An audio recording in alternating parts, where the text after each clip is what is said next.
Es un placer estar con ustedes. Soy Paula Jiménez Correa y les doy la bienvenida a Así es Asia, el magazine semanal de France 24 que aborda las múltiples realidades de este continente. Estos son nuestros titulares. El inédito estallido social en Nepal derivó en decenas de muertos a manos de la policía y la renuncia del primer ministro. El detonante fue el bloqueo a las redes sociales, visto por los jóvenes como una amenaza a la libertad de expresión y los derechos fundamentales. Japón atraviesa un periodo de limbo político tras la renuncia del primer ministro Shigeru Ishiba. Ahora el partido gobernante se alista para elegir a su sucesor, que deberá tender puentes con la oposición para no debilitarse aún más. Analizamos en esta edición.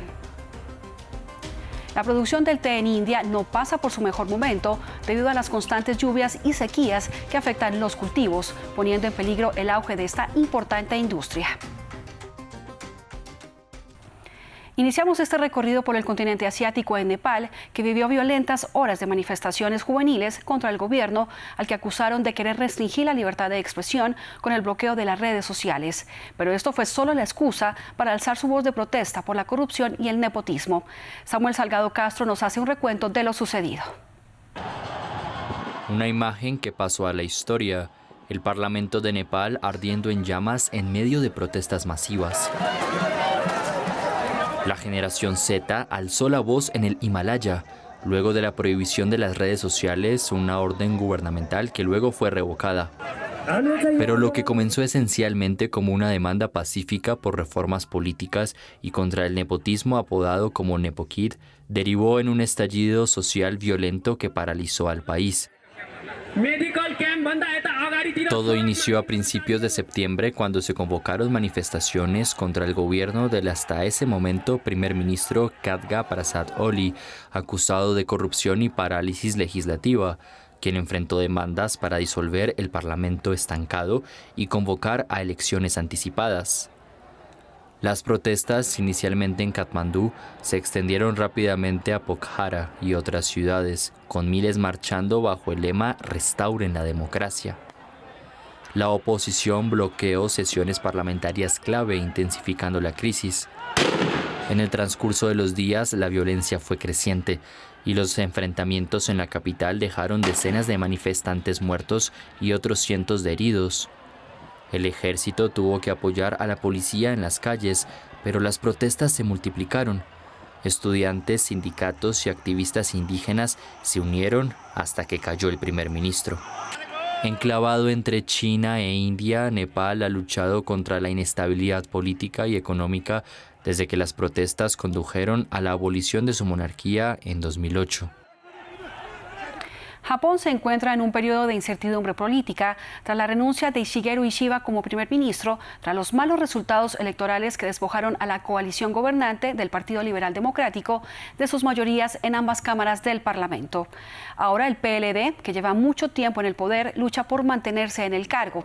Por ello, la formación conservadora anunció que el 22 de septiembre se convocarán elecciones internas y que el recuento de votos se realizará el 4 de octubre, día en el que se conocerá el nombre del nuevo líder del partido, que a su vez se convertirá en el nuevo primer ministro.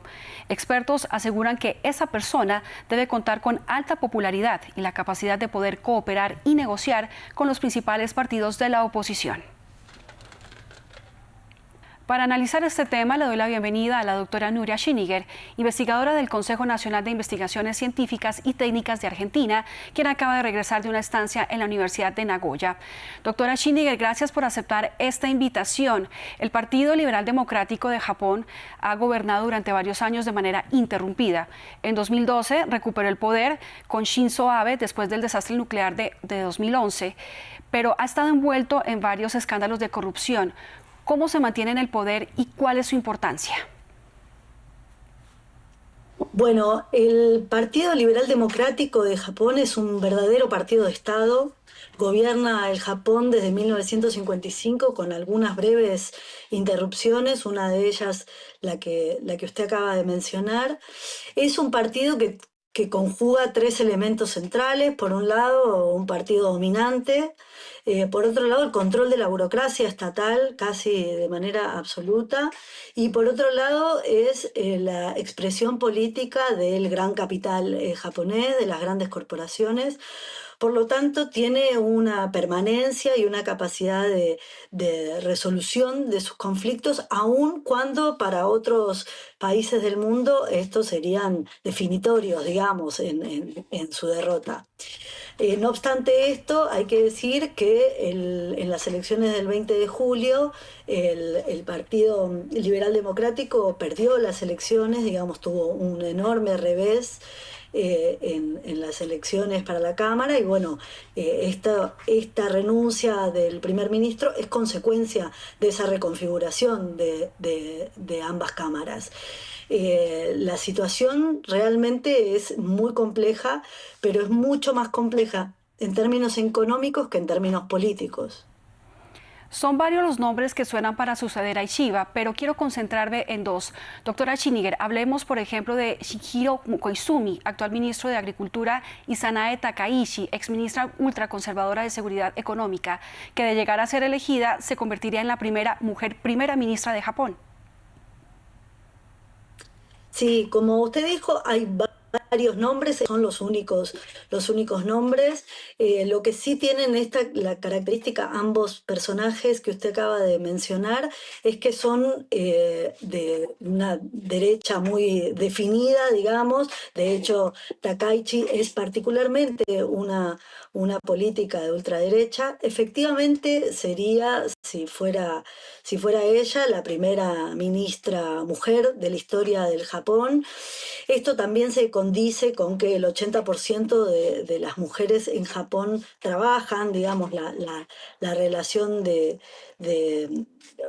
acercamiento a la igualdad entre mujeres y varones en Japón respecto del trabajo y de algunas de las posiciones de poder son, se vienen desarrollando, con lo cual efectivamente sería la primera vez que hay una primer ministra mujer, pero no es extraño en el proceso de igualdad de géneros que atraviesa Japón hace ya muchos años. Sin embargo, el rasgo más notorio no es ser mujer, sino ser de ultraderecha, digamos, que es una política profundamente conservadora, que viene a marcar de algún modo una tendencia. Digo que los candidatos del Partido Liberal Democrático que están en danza sean estos, bueno, marca una profunda preocupación. ¿Cuáles son esos retos que deberá enfrentar el nuevo primer ministro o nueva primera ministra, tanto a nivel interno como regional? ¿Cómo deberá manejar esas relaciones, como por ejemplo con China, Corea del Norte y Estados Unidos, uno de sus principales socios? Bueno, en Japón, como en realidad en todo el mundo, se está cerrando un ciclo largo iniciado con el fin de la Segunda Guerra Mundial y además se está cerrando un ciclo más corto, histórico, con desde la caída de la Unión Soviética. Y en este proceso de fin de ciclo, la situación es muy, muy inestable y muy compleja, sobre todo para el pueblo japonés, pero para todos los pueblos del mundo. El pueblo japonés está sufriendo por lo menos 5 cuestiones. Una es la creciente inflación, estamos hablando de una inflación de alrededor del 3% anual, un sentimiento anti-extranjero muy fuerte, con una necesidad de fuerza de trabajo que viene sobre todo del sudeste asiático, pero también del norte de Asia, los aranceles que Trump está instalando en todo el mundo, que afectan a Japón particularmente, la escasez de arroz y una voluntad de un sector de derecha y de ultraderecha de la política japonesa de modificar el artículo 9, que es generar un estado de guerra, con lo cual la situación es muy grave, muy, muy grave, y se tiende, como en el resto de los países de Occidente, a un camino de ultraderecha, que es muy grave para el pueblo japonés. Doctora Schiniger, muchísimas gracias por haber aceptado esta invitación de Así es Asia. Muchísimas gracias. Los fenómenos climáticos extremos están arruinando las cosechas en las plantaciones de té de India, poniendo en peligro el futuro de una industria famosa por variedades icónicas como la de Assam y Darjeeling, al tiempo que están transformando un comercio global estimado en más de $10.000 millones al año. Estas vastas plantaciones de té enfrentan un enemigo inevitable. Las lluvias irregulares y las sequías prolongadas amenazan con debilitar cada vez más su producción y elevar su precio. Con 200 años de antigüedad, la región india de Assam es bien conocida por ser la mayor productora de té a nivel nacional, con más del 50%, y sus cultivadores advierten que los efectos del cambio climático ya se están viendo. El año pasado fue uno de los peores años que la industria del té en Assam ha sufrido debido a las altas temperaturas. Tuvimos una sequía en mayo, casi sufrimos inundaciones en junio y luego otra sequía en julio, así que este patrón errático de lluvias y altas temperaturas nos provocó una pérdida de casi el 35% de la cosecha, y esto fue muy anormal. El variado clima no solo favorece la reproducción de plagas, sino que también obliga a los cultivadores a una práctica poco frecuente como regar las plantaciones. La temperatura ha aumentado y la humedad ha disminuido, lo que ha aumentado el número de días secos. En cuanto a la temperatura, se estima que el té crece en un rango de temperatura de 13 a 32 grados Celsius. Sin embargo, últimamente hemos observado que el número de días con temperaturas superiores a los 35 grados Celsius también ha aumentado. Con estos cambios en la producción, es de esperar que caiga el consumo interno de té y se reduzcan las exportaciones del segundo mayor productor de té del mundo después de China. Y para el cierre les dejo estos datos. China cuenta con más de 9,6 millones de kilómetros cuadrados de extensión. Tiene diversos climas que van desde los templados y áridos hasta los continentales y polares. Actualmente tiene un solo uso horario, pero no siempre fue así. Hasta 1949 había 5 horarios diferentes, pero tras la revolución y el establecimiento de la República Popular se tomó la decisión de unificarlas. Llegamos al final de esta edición de Así es Asia. Muchísimas gracias por acompañarme.